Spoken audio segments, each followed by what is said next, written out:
Boa noite, grupo querido. Mais uma terça-feira nós estamos aqui reunidos para esse grupo de estudos que tem por objetivo fazer a leitura, compartilharmos sobre as obras do Bert Hellinger e as obras que têm a ver com constelação familiar e com direito sistêmico. E esse grupo agora está fazendo a leitura do livro Olhando para a Alma das Crianças, do Bert Hellinger. Lembrando que os livros são sempre escolhidos democraticamente e agora temos uma enquete já aberta para a próxima leitura. No final a gente fala melhor, né, Renê, sobre isso, mas todo mundo pode ir lá, fazer a indicação do livro e também votar para escolher o próximo livro.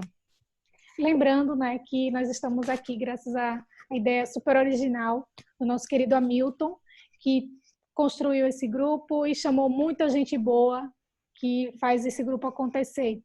Lembrando o nosso querido Renato Bertatti, da Alice, do Marcos Castro e do Renê, e hoje estamos aqui com o Renê para fazer a orientação desse trabalho. Renê, desde já recebeu nosso carinho, nossa gratidão pela sua presença aqui. Pessoal, nós vamos retomar a leitura aqui na página 219. Renê, eu te passo a palavra com muita alegria e hoje teremos um leitor, uma voz masculina maravilhosa, nosso querido Eurico. Ótimo, muito obrigado, Larissa. Então, boa noite a todos e todas presentes e a vocês que vão acompanhar depois no YouTube, né? Fiquem à vontade também para colocar suas perguntas depois também no próprio YouTube. E aqueles que estão aqui, a qualquer momento, vocês podem colocar suas perguntas aí na lateral ou levantar a mão. E quando a gente fizer a pausa, a gente entra nas reflexões. Deixando bem claro, né? Isso o grupo aqui sabe bem, né? Ok, a gente tem a Larissa aí, a gente tem o Eurico, a gente tem eu aqui, mas aqui nós tecemos todos juntos, né? Somos facilitadores, cada um com uma experiência, com uma bagagem, vindos de vários campos, então as experiências de todos aqui são muito válidas e abertas aí para discussão, né? A gente não está aqui fechando o conhecimento, a gente está abrindo o conhecimento, como aprendemos com nosso querido Bert Hellinger. Então, Eurico, por favor, vamos dar início aí à leitura de hoje. Sim. Boa noite a todos. Segunda demonstração de uma mulher. Agora vou parar. Hellinger. Qual é a questão? Mulher. Dificuldades. Uma dificuldade desencadeia a outra na área da saúde e do trabalho. Hellinger. Onde está seu amor? A mulher acena com a cabeça pensativa. Hellinger. Feche os olhos. Vou lhe dizer uma frase. Diga internamente da forma que é. Para o grupo. Vocês também podem fazer isso. A frase é: agora eu vou parar. A mulher respira fundo, então começa a chorar. Abre os olhos e os fecha novamente. Hellinger, quando ela abre os olhos, fique de olhos fechados. Para o grupo. Farei uma pergunta a ela e a todos vocês. Ela não precisa responder a pergunta, não para mim. Para quantas pessoas esta frase fez bem? Quantas pessoas foram liberadas? A mulher acena com a cabeça. Hellinger, tudo bem? A mulher, obrigado. Sobre o procedimento. Hellinger para o grupo. Qual é o meu procedimento? Não preciso olhar para as pessoas quando me concentro. Estou em sintonia com elas através de uma força curativa, uma força criadora. Nessa dimensão espiritual, não há vencedores que desejam ganhar algo para seu eu. Aqui, o amor vai igualmente para todos. Essa força atua diretamente. Nesse nível, não há brincadeiras. Fechem os olhos. O que em vocês e em suas relações esperam que vocês os deixem ir para sempre? Gostaria de dizer algo mais a esse respeito. Os sintomas e os problemas que muitos possuem vêm de uma ocupação, ou seja, outros espíritos os ocupam. os espíritos de antepassados, talvez de nossas vidas anteriores, porque algo não foi concluído. Agora, eles nos ocupam, por exemplo, através de um sintoma. Sintam em vocês que sintoma se encontra em primeiro plano. Perguntem a esse sintoma ou peçam a ele, por favor, diga-me quem é você. Esperamos pela resposta e perguntamos ao sintoma: o que o liberta? Ao invés de olhar para essa pessoa ou para esse sintoma, esperamos até sermos levados para outro nível, no qual a pessoa está falando através do nosso sintoma. Encontre a paz e a cura. Depois, chegamos a um outro centramento, uma força centrada. Então, o que acontece em nós? Encontramos uma saúde universal que nos conecta a muitas pessoas. Nesse nível, olhamos juntos com muitas pessoas para muito além de nós e de nosso mundo. Olhamos saudáveis para além. Olhamos impotentes para essa outra força, para além de nossos desejos, iguais a todos os outros, iguais a todos os outros sem o eu. Como se sentem ao fazer isso? Vocês foram levados para esse outro nível, para um nível feliz? Terceira demonstração. Uma mulher.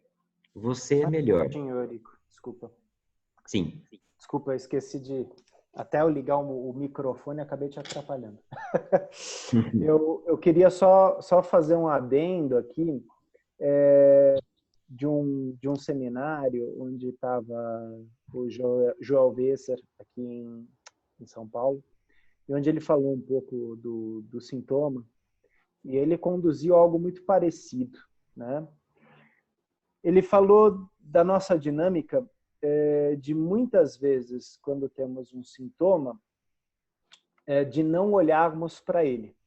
E ele fez aquela clássica demonstração quando eu pico, né, o meu dedo com uma agulha, com prego, alguma coisa, que imediatamente eu fecho meus olhos, tapo o ferimento e faço... Né? Eu inspiro e me fecho. E aí ele fala, e se eu fizesse diferente? E se lá onde há dor, eu inspirasse profundamente, olhasse para esse lugar e simplesmente dissesse, aqui há dor, aqui há corte, aqui há calor, aqui há incômodo. E, da mesma forma, Weser fala sobre, nesse centramento, aguardar.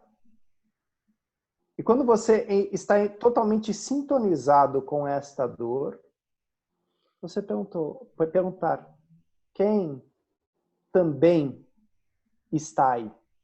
Né? Sim, lógico, eu fiz uma demonstração aqui, fui eu, né, que cutuquei meu dedo, né? Então, quem está aí, Renê? Mas é só um exemplo para falar dessa dor, né? E quando é uma dor crônica, quando é uma dor repetitiva, e na época que Weser falou isso, eu estava com uma questão no meu ombro, muito forte, inclusive doendo. E eu aproveitei daquela situação, né? Estamos aqui, vamos aproveitar, né? João Weser lá, dor aqui, vamos fazer essa meditação. E é muito interessante como, não que a dor parou, mas realmente ela recebeu um outro lugar no meu corpo. A forma como eu me relacionava com esta dor mudou. Né? E conforme, logicamente, o seminário depois teve exercícios, tal, foi um seminário voltado também para sintomas e para o corpo. Então, isso foi ressignificado. Mas é muito interessante quando o Bert Hellinger fala aqui de que esse lugar, muitas vezes, ele está ocupado. Existe outra pessoa sentada lá. né? E aqui eu faço um parênteses para a Larissa, né? Em alemão, né? Besitzt, né? Esse lugar está ocupado. E Besitz também tem a ver com sentado. Tem alguém sentado naquele lugar, né? E quando eu pergunto quem está aí, eu pergunto quem ocupa esse lugar também. E às vezes eu começo a refletir sobre sentimentos emprestados, comportamentos emprestados, lealdades sistêmicas, né? Que muitas vezes acontece quando a gente conversando com o paciente, ele respirando fundo, e eu pergunto, quem mais também na sua família? E aí, sim, nessa dor, verdade, vovó, vovô, né? Então, quer dizer, aquele lugar, ele não está sendo ocupado pela primeira vez desta forma, né? Logicamente, isso não pode ser uma generalização para tudo, por isso que o Bert Hellinger aqui fala dessa importância de eu me centrar. E ele sempre fala novamente desse lugar. Quando essa moça foi sentar ao lado dele, ele provavelmente estava muito centrado. Quer dizer, ele estava em contato com o corpo dele, e no final do texto ele ainda fala uma outra coisa. Sem ego, ich-los, né? Sem eu. Quer dizer, eu estou ligado a um campo maior. Então, o outro vibra em mim. Por isso que ele faz o convite para as pessoas. Eu vou dar uma frase para esta garota, e se vocês quiserem, vocês podem seguir isso também. E, logicamente, assim a gente vai percebendo como nesse campo, a gente não está falando de um campo individual, a gente está falando de um campo coletivo, um campo de reverberação coletiva, né? Eu só interrompi o Eurico porque lembrei desse seminário aí do Weser, que foi muito interessante. Larissa, por favor, eu vi que há outras perguntas aí também. Isso. Podemos fazer agora as perguntas? Claro, claro. Tá. Primeira pergunta, a Ivelise. Falou assim, Renê, o que você pode dizer sobre zumbido no ouvido? Tá.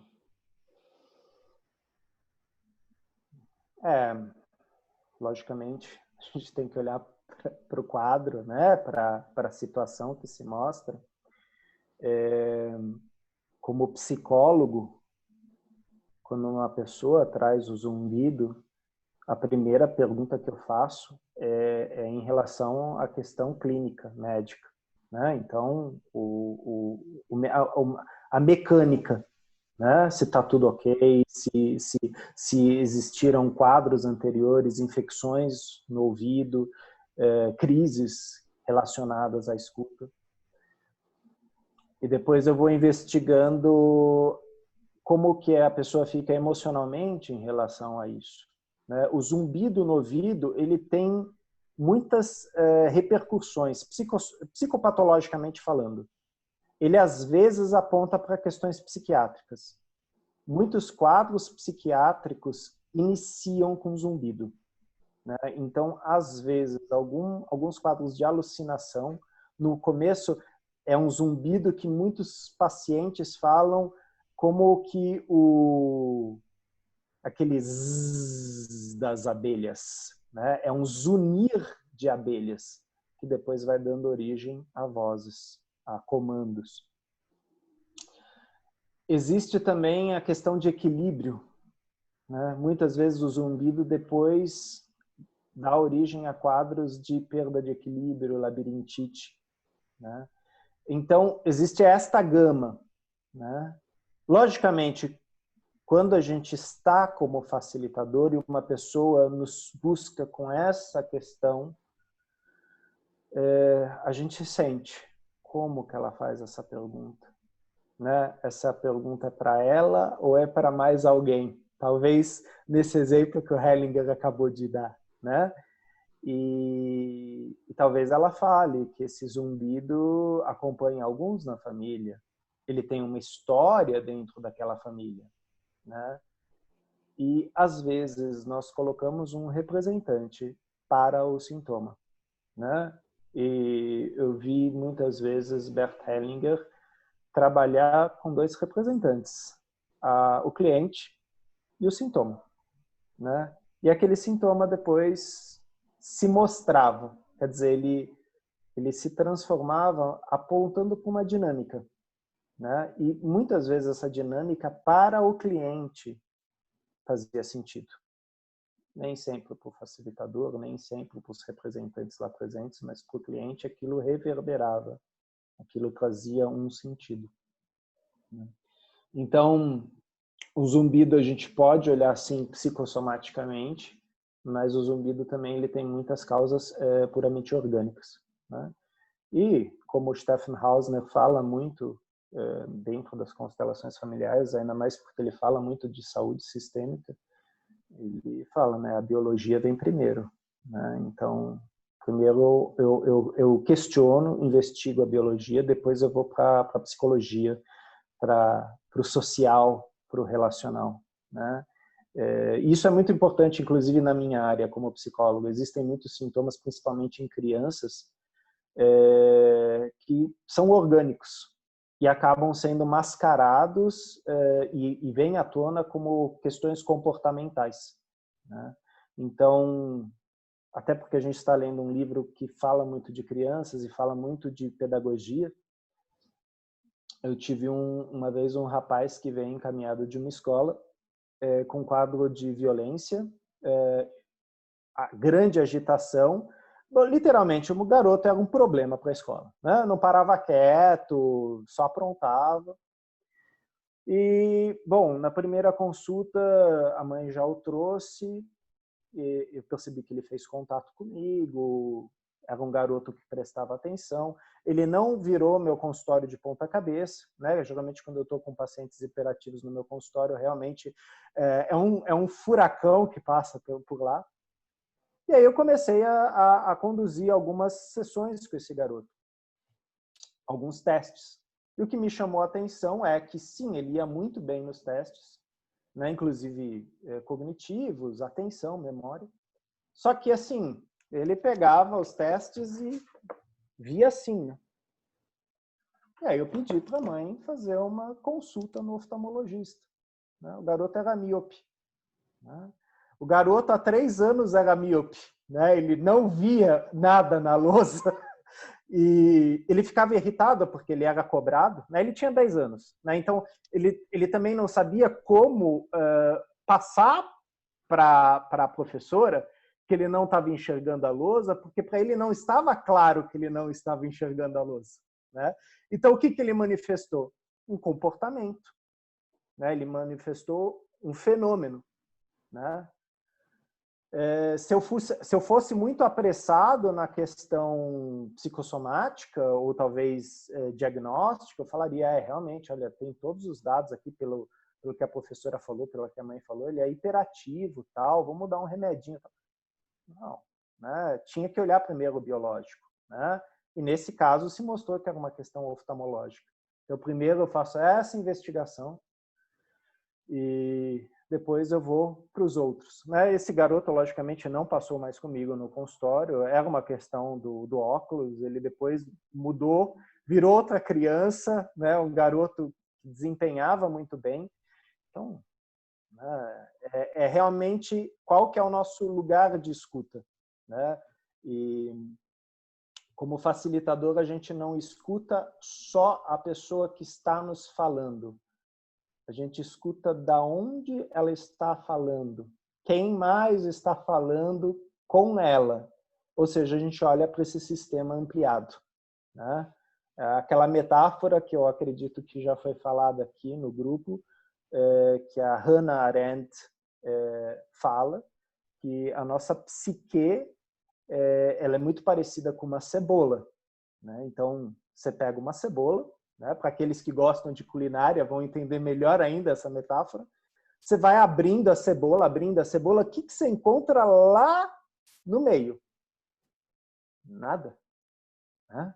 Aí você fala, qual que é o núcleo da cebola? É casca também, é minúscula, são casquinhas minúsculas. Ou seja, o valor da cebola são as suas várias cascas. Algumas externas mais resistentes, mais duras, porque são mecanismos de adaptação com o meio externo, e mais para o centro, mais leves, mais macias.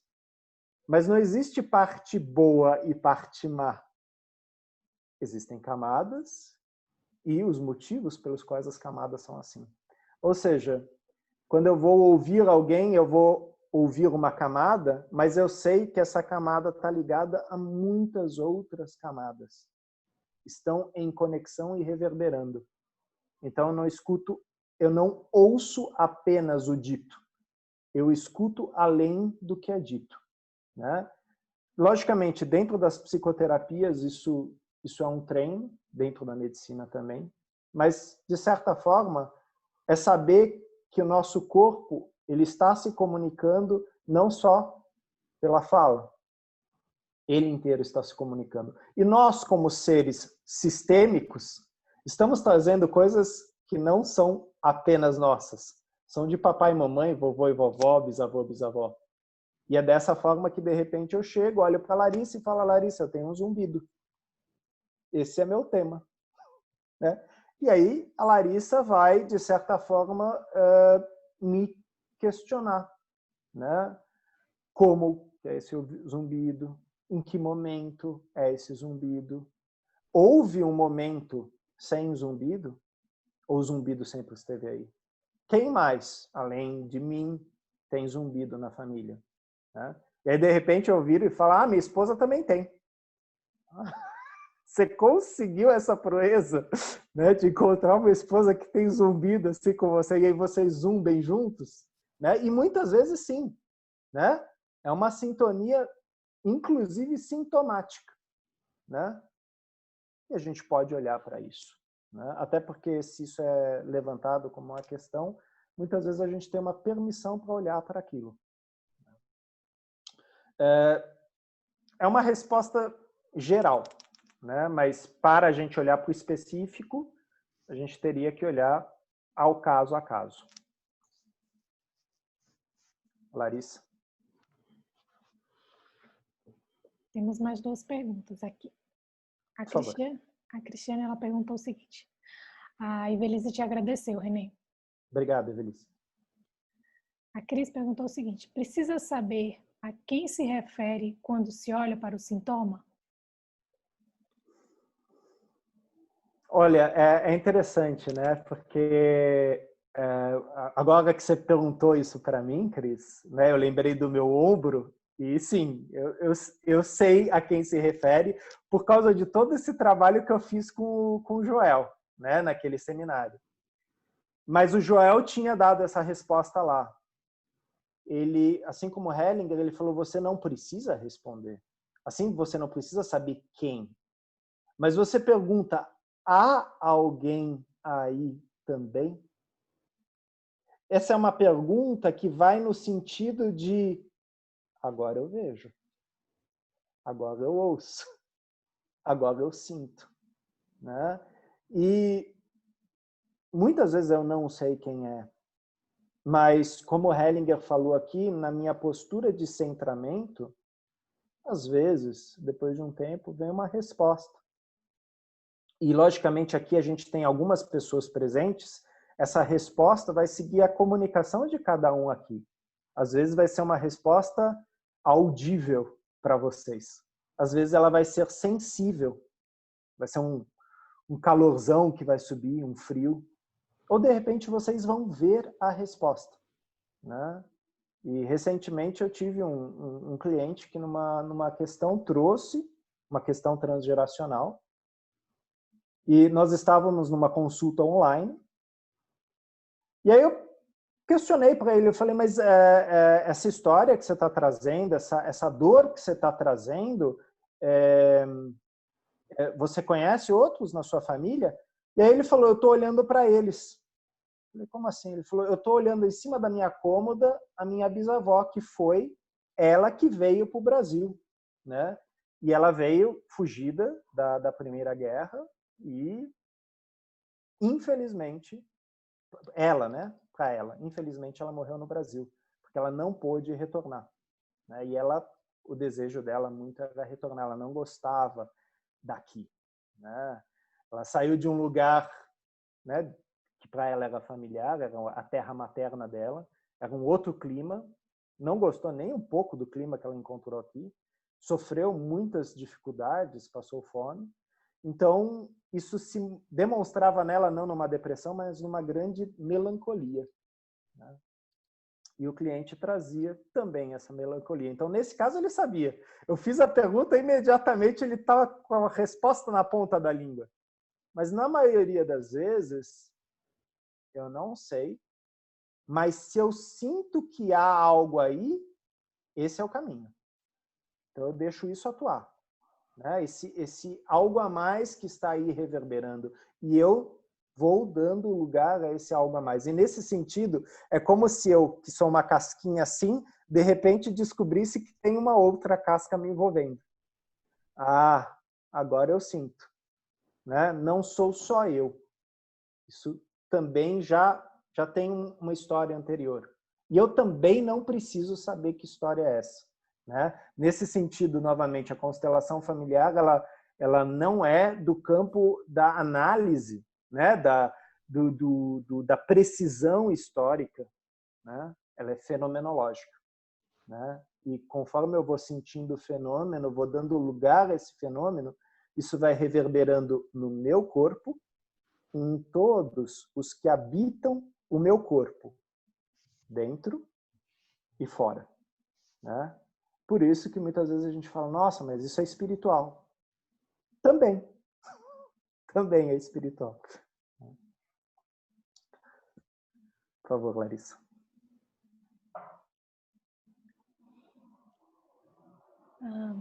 A Valéria perguntou o seguinte, ela compartilhou.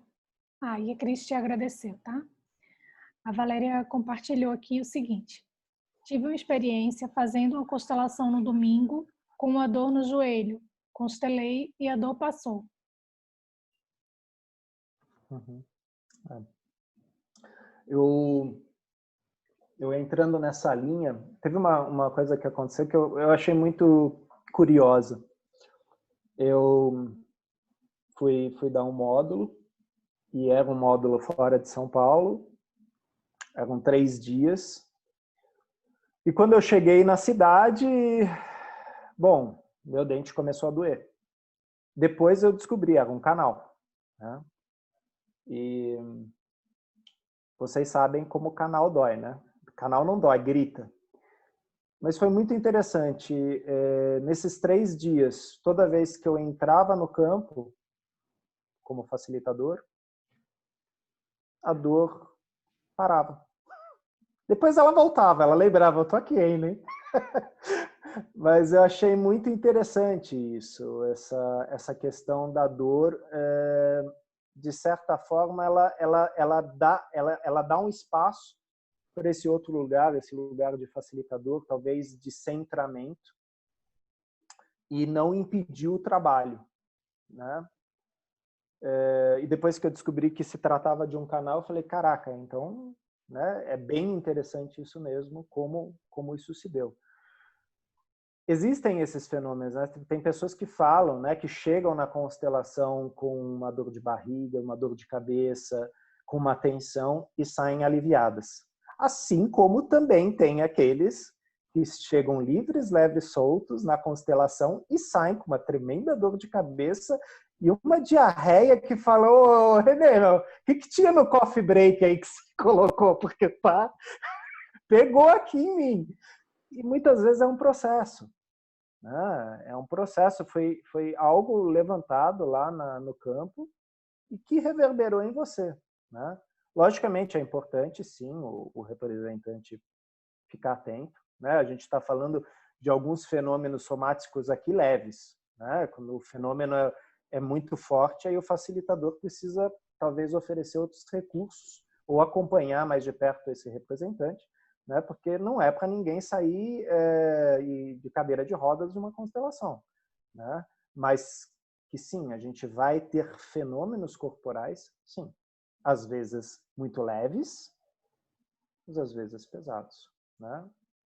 E eu, tanto como representante, cliente, como facilitador, via de regra como facilitador, eu me sinto muito bem, recarregado às vezes. Mas já houve vezes onde atingiu o meu corpo. E geralmente nesses momentos eu procurei a supervisão, porque eu sabia que eu tinha feito alguma coisa que eu não deveria. Eu entrei em algum campo onde eu não fui chamado, né? Então fui olhar para isso num campo de supervisão, né? Mas é um fato, né? O tempo todo a gente precisa estar atento, ou como Hellinger fala, centrado, né? E se eu saio desse centramento, eu entro com o meu ego, eu entro com o meu julgamento, eu entro com a minha racionalização, eu nego eventos. Então, isso é perigoso, né? Não como representante, mas como facilitador, sim. Larissa, mais alguma colocação? Não, aqui no chat não. Também não estou vendo ninguém como levantado no momento. Vou aproveitar que o Eurico está aqui.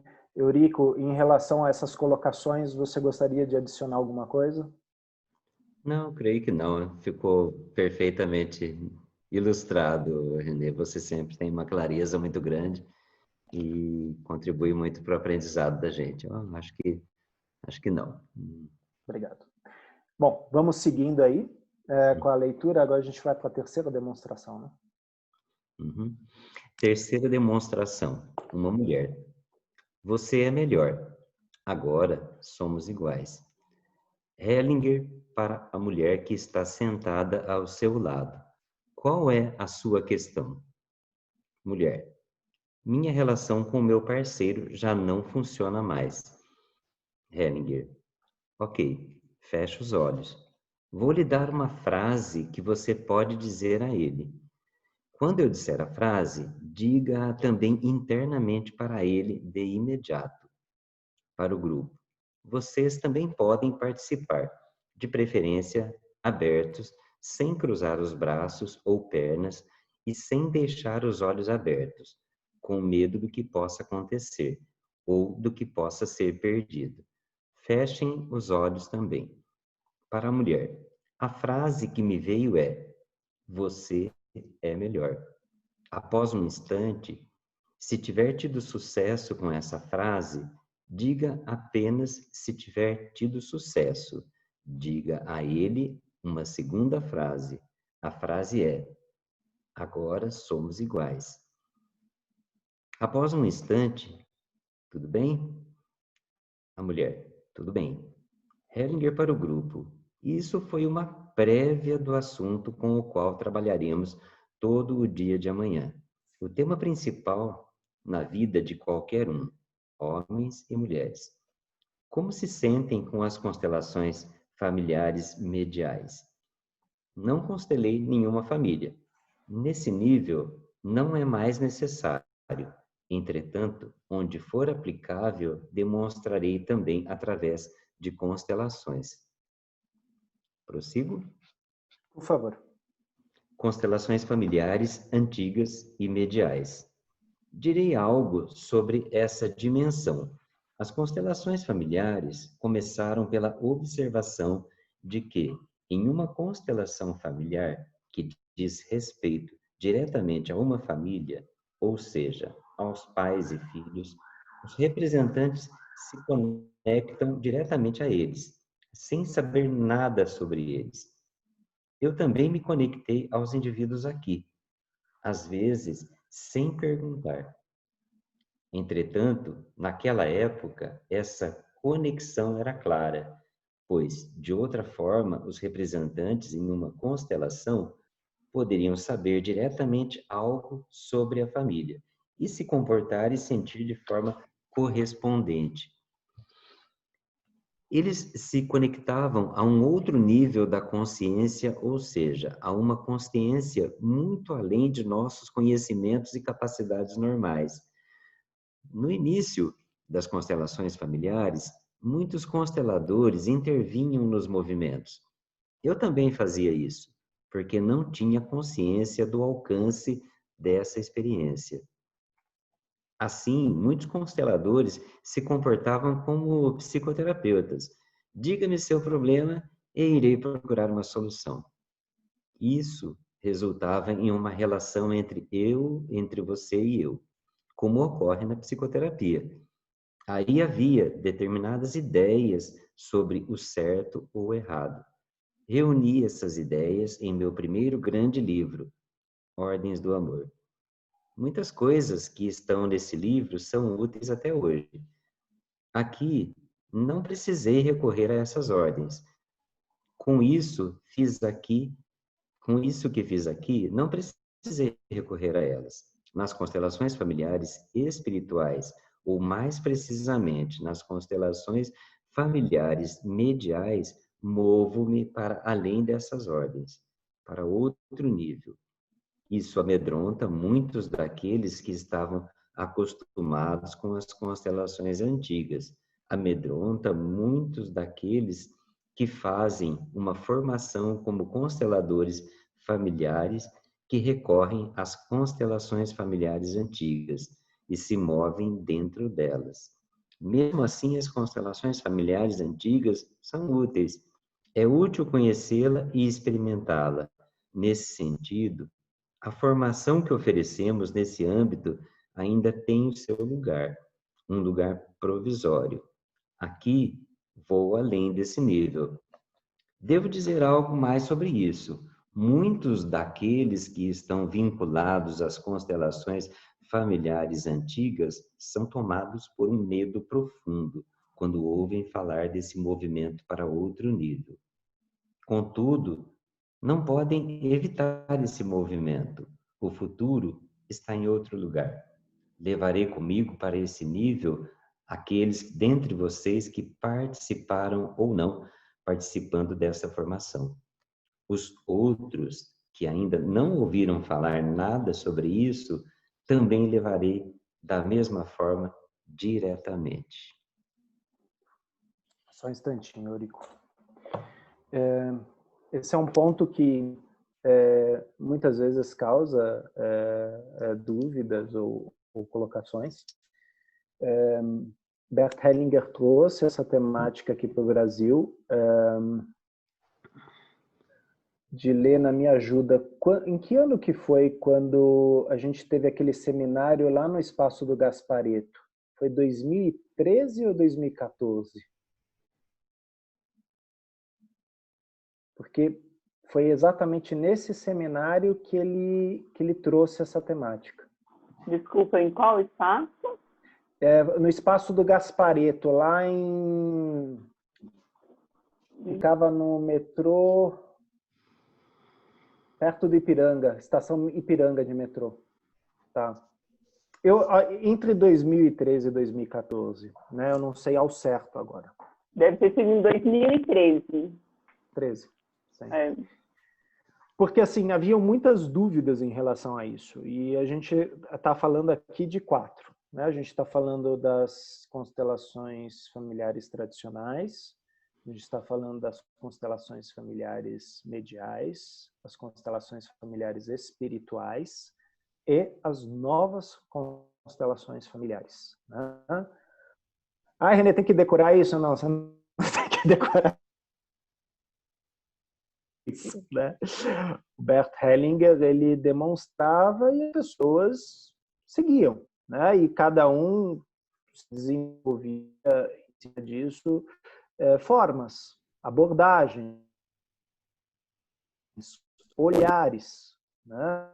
E do Dr. Sam Storch, né? Que dentro disso desenvolveu um olhar, uma abordagem voltada para o direito sistêmico, né? Olhar para a justiça, para a mediação. Quando a gente lê a Simetria Oculta do Amor, a gente vê exatamente isso que o Bert Hellinger fala, né? E Bert Hellinger, no começo, ele trazia a constelação familiar como uma psicoterapia. E depois ele foi vendo que não, né?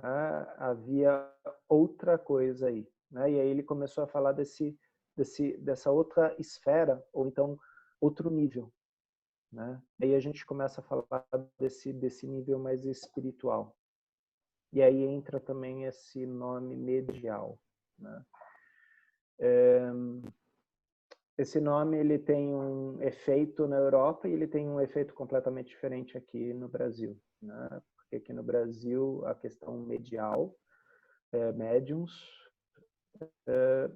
não é coisa do outro mundo, não. Né? A gente tem muitas experiências aqui, né? Nós somos multifacetados, somos muito ricos, né? Como experiências religiosas, espirituais. Mas a questão pegou para muitas pessoas na questão religiosa também. Né? E Bert Hellinger não está falando de religião, ele está falando de postura. E nesse seminário, que eu acho que foi em 2013, ele estabeleceu uma diferença, né? E ele falou, é muito comum que as constelações espirituais estejam para os homens, como as mediais estão para as mulheres. Né? Falando de sensibilidade, falando de certas características. Mas, como vocês conhecem, Bert Hellinger, ele não fechou isso. Ele deixou em aberto. E logo em seguida, em 2014, começam os movimentos das novas constelações. Né? Então, e nesses movimentos, né, que muitos aqui puderam acompanhar, a gente tem as constelações silenciosas, a gente não tem a questão de ficar questionando muito o representante, a gente permite que esse movimento se estenda, né? E existe uma grande diferença, por exemplo, na constelação familiar, na nova constelação, e, por exemplo, as constelações organizacionais. Né? As constelações organizacionais, até pela característica delas e pelo público com o qual trabalha, elas têm características mais tradicionais. Né? E como Bert Hellinger deixa claro aqui, uma coisa não invalida a outra, são olhares. Né? E talvez também a profundidade. Né? Como uns levam para um nível de profundidade, outros para outro. E aqui a gente não está entrando em melhor ou pior. Né? Quem teve a experiência de participar de constelações com vários consteladores pôde perceber isso. Né? Cada constelador tem o seu tempero, né? Tem a sua abordagem, tem sua forma. Né? E isso nos leva. Né? Então, eu faço uma constelação com o Eurico, depois eu faço com a Adilena, eu só estou fazendo um exemplo, tá? De repente eu falo, nossa, mas com o Eurico foi tão profundo, com a Adilena eu não sei. Pode ser que com o Eurico também teve uma forte transferência, né? Com a figura masculina. Tá? Então, existem vários fatores envolvidos nisso. E também, lógico, às vezes, a forma como o Eurico aprendeu, com quem o Eurico aprendeu, com quem a Adilena aprendeu, com quem o René aprendeu. Né? Então, a gente traz os nossos mestres conosco. Né? E, nesse sentido, eu gosto bastante de um exemplo que o Anton de Cron dá. Cada um de nós tem uma maleta cheia de ferramentas.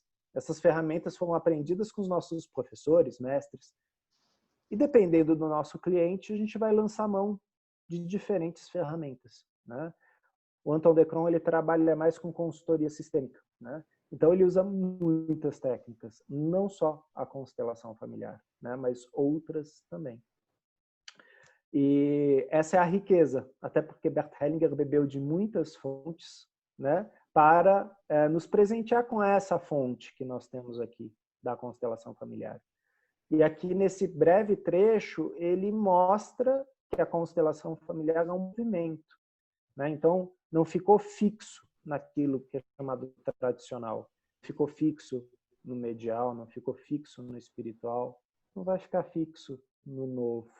Né? Até porque o novo dá lugar para o novo também. Né? Agora, não me perguntem o que é isso. Né? Seguimos o movimento de forma centrada, né? Como aprendemos com Bert Hellinger.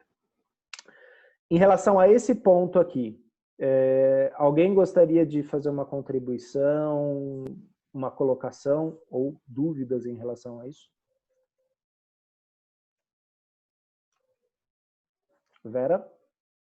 Você pode abrir seu microfone, Vera, por favor. Oi, eu queria que você discorresse um pouco sobre a espiritual, exatamente. Tá.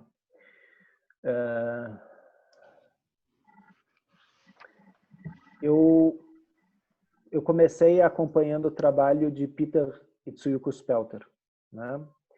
E eles me incentivaram a ir para a Alemanha e conhecer o trabalho de Bert Hellinger. Quando eu fui conhecer Bert Hellinger, eu falei, nossa, o Peter é o Bert no Brasil, né? O Peter, ele trabalha de uma forma muito, que a gente chama, da constelação espiritual. Eu aprendi com ele. Sim. Ou seja, você sabe que o Peter fazia poucas perguntas. E ele sente muito o campo, bem sinestésico. E se move no campo. Nem sempre sozinho, às vezes ele conversa com a Tsuyuko, né? E nesse sentido, o facilitador, ele tem também uma comunicação dentro do campo. Os movimentos espirituais nas constelações, eles se diferem bastante da constelação tradicional nesse sentido de eles não estão voltados para uma solução. Eles estão muito voltados para o fenômeno, né? Ou seja, o cliente trouxe uma questão, olha, eu não me dou bem com a minha mãe. Então vamos encontrar uma solução para isso. Vamos olhar. E a partir disso, eu deixo isso atuar. Então, eu não estou direcionado para isso. Novamente, a gente não está falando de certo e errado, né? A gente sabe, existem muitos facilitadores que falam, ó, a gente vai buscar uma solução para isso. E tem muitos clientes que procuram um facilitador para encontrar uma solução. Ok. E existem aqueles que... Eu constelei algumas vezes com o Peter, né? Até como aluno dele e também em supervisão. Se você me perguntar, Renê, você entendeu a sua constelação? Não. E assim, eu nunca ousei perguntar para o Peter o que aconteceu, né? Porque eu já sei o que ele ia responder, né? Então, ele realmente deixava aquele campo se mostrar. E a postura dele permitia que o campo se mostrasse daquela forma. Então, eu diria que essa constelação espiritual, ela tem essa postura muito forte fenomenológica, pelo menos ao meu olhar, né? Aqui a gente teve alguns exemplos da medial no sentido de uma leitura do campo, né? Então, e a gente sabe que isso acontecia muitas vezes do Bert olhar longamente para uma cliente e falar, me veio uma frase, me veio uma palavra. Mas talvez isso também tinha a ver com a comunicação de Bert Hellinger, né? A gente sabe que a Sofia, às vezes, tem esse acesso também, né? Então, são ferramentas, né? Os facilitadores, eles trazem muitas ferramentas para o campo. E, às vezes, vem de muitas escolas, às vezes até espirituais, né? Isso pode ser integrado no trabalho? Pode, contanto que você não leve isso para uma discussão religiosa, né? E aí eu vou dar um exemplo, eu vou fazer uma constelação familiar cristã, né? Eu estou dando um exemplo, eu não estou falando que isso existe. Mas assim, querendo ou não, se eu usar esse nome, eu vou direcionar, né? Então eu vou usar, talvez, parâmetros, dogmas cristãos para aquela constelação. E isso é um problema, né? A psicanálise, quando ela foi desenvolvida, e Freud percebeu que ela não tinha lugar dentro da academia, né? Dentro da universidade. Ela não poderia ser ensinada na universidade, porque a força dela era marginal. Então, ele manteve ela marginal. Hoje em dia, a gente tem psicanálise cristã, né? E, ok, é complicado, porque o lugar do psicanalista também é um lugar onde não entra certo, errado, bom e mal. Eu me pergunto como que um psicanalista cristão, de repente, administra isso, né? Mas, já que eu não trabalho nessa linha, eu também não posso responder. Eu também não estou dizendo se é melhor ou pior. É possível, existe, então é possível, está no campo, existe clientela para isso, existe uma busca disso.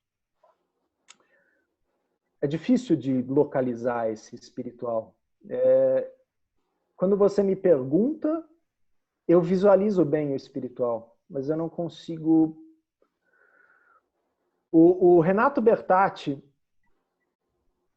ele uma vez deu um exemplo, isso foi eu acho que a Dilena deve ter até reassistido isso, né? A Dilena, ela sempre joga, né, os antigos, né? E foi num dos primeiros, acho que o primeiro foi Ordens do Amor, se eu não me engano.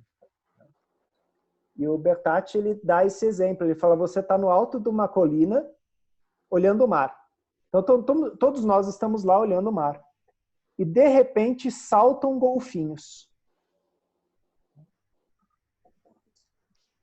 Cada um vai ver uma coisa. Né? Uma pessoa, de repente, vai falar, nossa, você viu aquele lá? Era um tubarão? O outro vai falar, nossa, eram 15. Eu contei. O outro vai falar, nossa, mas que pôr do sol lindo, né? E o terceiro vai falar, vocês viram como o céu está azul? O fenômeno, ele acontece. Como isso me captura, como isso reverbera em mim,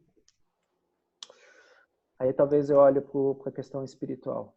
Eu olho de forma segmentada ou eu olho para o todo? Como aquilo me envolve? Como eu sou envolvido e como eu sigo a partir desse movimento? Né? Então, talvez a gente possa falar da constelação espiritual como aquela que abrange o todo, tal como ele é. E isso, para alguns, talvez seja perigoso, né? Porque a gente está falando de um campo vasto, né? A postura tem que ser sempre treinada. Bert Hellinger sempre falou isso. Nas últimas vezes que ele esteve aqui, ele falou como é importante para que nós, facilitadores, tenhamos as ordens do amor em nós, né? Talvez para sustentar essa amplitude espiritual, né? Hoje a gente falaria das novas constelações, né? E quem participou das novas constelações, quem as viu, realmente é uma outra postura, né? É uma outra força. Agora eu também não consigo descrever para você, Vera, né? Mas é um fenômeno, né? E para aqueles que tiveram professores que conseguem demonstrar isso, fantástico. Quando você diz perigoso, seria da pessoa não saber lidar com a amplitude. Da pessoa, do terapeuta, do facilitador, por medo, ele recorrer à moral, né? Ele recorrer ao diagnóstico, ele recorrer em vez da descrição, à interpretação, né? O nosso professor sempre nos ensinou, né? Descrevam, né? Aprimorem a descrição, não interpretem. E é difícil. É difícil porque você vai ver se está lá enfiando uma coisa tua no meio da descrição do outro, né? Então, é um treino mesmo, né? E muitas vezes, sim, esse medo pode amargar as coisas, né? Mas é tentar assumir essa postura de pequeno, de último, de visitante desse sistema e se deixar fluir nesse sistema, né? E sempre que a gente lê novamente Bert Hellinger, surgem novas metáforas dele nesse sentido, né? Então, existem várias metáforas para como entrar nessa postura, como talvez abarcar, talvez essa seja uma imagem, viu, Vera? É como se a constelação espiritual não fosse um rio, é um oceano, né? E para eu abarcar o oceano, eu tenho que me tornar o oceano. Mas para me tornar oceano, eu perco minha individualidade. É aquela metáfora do rio que segue em direção ao oceano. E tem muito medo. Porque ele fala, eu vou deixar de ser rio, né? É muito grande, né? Ele sabe que não tem jeito, ele vai desembocar lá, mas ele tem muito medo, né? Até que, de repente, ele não é mais rio, ele é oceano. Uma postura. Talvez, para mim, o espiritual fosse isso. Talvez, para uma outra pessoa aqui, falaria, não, isso são as novas constelações. né? Mas, com certeza, não é a tradicional, né? E a tradicional, até por vir muito da Gestalt terapia, do psicodrama, das terapias de casal sistêmica, elas tinham, sim, interpretações, elas tinham indicações, elas tinham um foco na solução. E é muito complicado, né? Foco na solução não significa que eu vou arrumar, mas às vezes eu acabo arrumando. Não é para eu fazer isso. O cliente não quer que eu arrumo, né? Pelo menos eu não posso cair nessa armadilha. Não sei, Vera, se reverberou ou não. Sim, sim, gratidão. Eu entendi assim que a espiritual foi o processo para chegar na nova constelação. Eu sinto assim também. Foi ampliando, ampliando. Eu sinto assim. Tanto que foi em 2015, né, quando o nosso colega Sami Storch apresentou o direito sistêmico lá na Alemanha, que muitos convidados diferentes foram para Bad Reichenhall, né? Então foi um físico quântico que falou muito sobre os campos morfogênicos e esse oceano, né, que é o campo. Foi um profissional falar de vidas passadas. Foi um outro profissional falar de medicina alternativa, né, indígena, né, ao uso de ervas medicinais. Ou seja, era uma outra amplitude, né, não tão acadêmico, ao mesmo tempo que, sim, as pessoas que estavam lá estavam extremamente envolvidas, eram pessoas extremamente gabaritadas para estarem lá, né? Mas era aquela coisa, tinha uma outra amplitude, um outro ar lá, né? Mas sim, a espiritual preparou bastante o campo das novas, né? E para quem tiver dúvidas, existe no YouTube um vídeo que chama Constelação Silenciosa Bert Hellinger, né? Foi uma constelação que ele apresentou em 2015, né, de um conflito, né? Mas eu vi uma vez um vídeo de 2010, acho, Japão e China, e é uma constelação silenciosa, né? Então, o Bert, ele já estava nesse caminho. É que a gente ainda está engatinhando, né? A gente ainda está tentando entender. Talvez esse seja o nosso erro.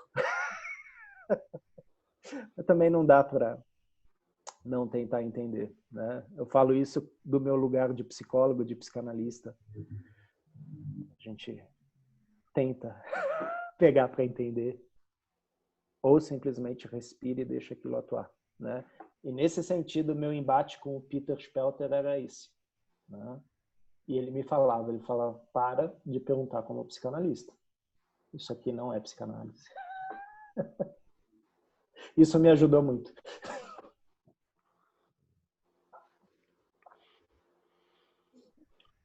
Larissa, alguma questão dos colegas? Ou mesmo os colegas, se alguém quiser pegar a voz no microfone, por favor, fique à vontade. Gratidão pela. Obrigado, Vera. Obrigada. A Dilena te respondeu aqui.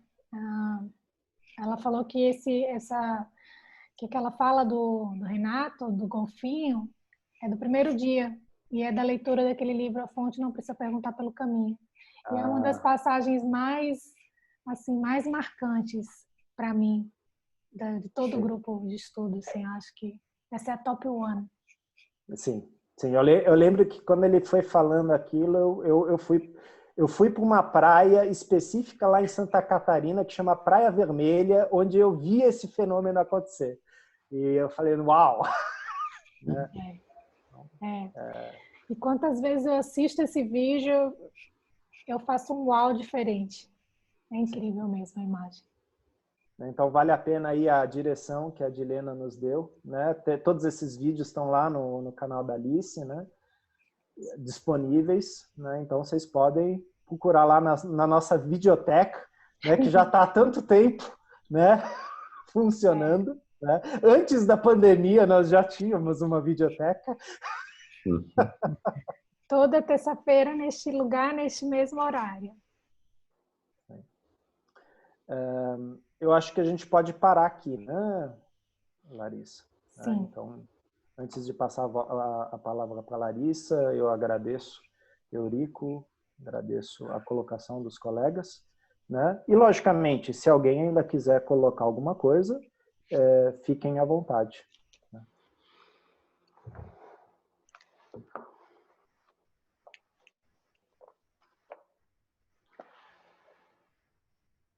Renê, você consegue deixar todo mundo mudo, viu? Sem ter nada para acrescentar. Peguei emprestado os golfinhos do Renato. Verdade. A gente não fica nem à vontade para acrescentar nada, né? Porque não é necessário. Eu acho que Olha, eu vou te falar, Eurico, essa é da minha experiência pessoal, mas assim, eu fui para a Alemanha, eu participei de alguns lá, aqui no Brasil, mas esse seminário de 2013, ele foi uma porrada atrás da outra. O Hellinger, ele estava inspiradíssimo. Né? Eu saí de lá virada, era uma luva virada do avesso, né? Então, eu levei muito tempo para processar aquilo. Teve coisa que eu levei para o Peter. Né? Aí eu tomei outra porrada. Né? Ele falou, pergunta para o Bert. O que você está perguntando aqui para mim? E está reverberando até hoje. Né? Porque tem muita coisa que eu anotei, tem muita coisa que eu leio e eu falo, putz, em que contexto ele falou isso? Porque a gente sabe o quanto é importante, né, esse contexto. Por isso que eu também não publiquei, porque está fora de contexto. Né? Mas eu deixo atuar. Né? E não sei se aconteceu já com vocês, mas tem seminário que você está lá, a pessoa falou uma palavra, o resto do seminário você não sabe o que aconteceu. Você ficou apegado naquilo lá, aquilo ficou sendo remoído dentro de você, e aí você fala, o seminário valeu por essa frase aí. Né? E aí a questão que o Bert fala e que o Joel Veza fala, talvez não só para você, mas para muitos em você, essa frase atuou. Então a gente deixa ela atuar. Por isso, participem de workshops, participem de seminários, assistam outros colegas trabalhando. Né?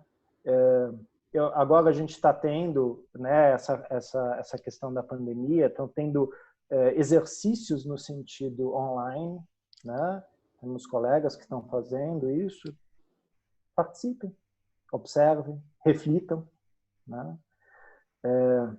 É o novo para todos nós, né? E a gente segue estudando aqui. Genial. Olha, Renê, no chat tem mensagens de agradecimento. Noite maravilhosa. E a Marina escreveu o seguinte, que os últimos encontros têm causado arrepios e silêncios profundos. Talvez seja o que a Cris falou, né? O oráculo e a poesia se encontraram. Né? Mas, né, agora eu vou falar um pouco do Jung. Né? Assim como na crítica ao outro eu projeto, no elogio ao outro eu me encontro. Então, isso aqui é possível graças a vocês também. Obrigado. Sabia que ele ia fechar com uma coisa assim, gente. Vai ter que usar turbante também. Olha... Inxalá. Não sei se você está vendo aí, mas tem coraçõezinhos, tem palminhas, tem risadas aqui, fechando com chave de ouro nosso encontro. Todo mundo aprendeu a fazer as reações, eu vou fazer aqui também para mim. Palminhas, gratidão. E assim, Renê, com esse espírito alegre, mas ao mesmo tempo aqui, deixando tudo reverberar dentro da gente, nós te agradecemos todos que estão aqui presentes, Eurico, pela sua maravilhosa leitura nessa voz masculina, maravilhosa. E todo mundo que vai assistir depois lá no YouTube, o Hamilton está publicando super rápido lá no canal dele.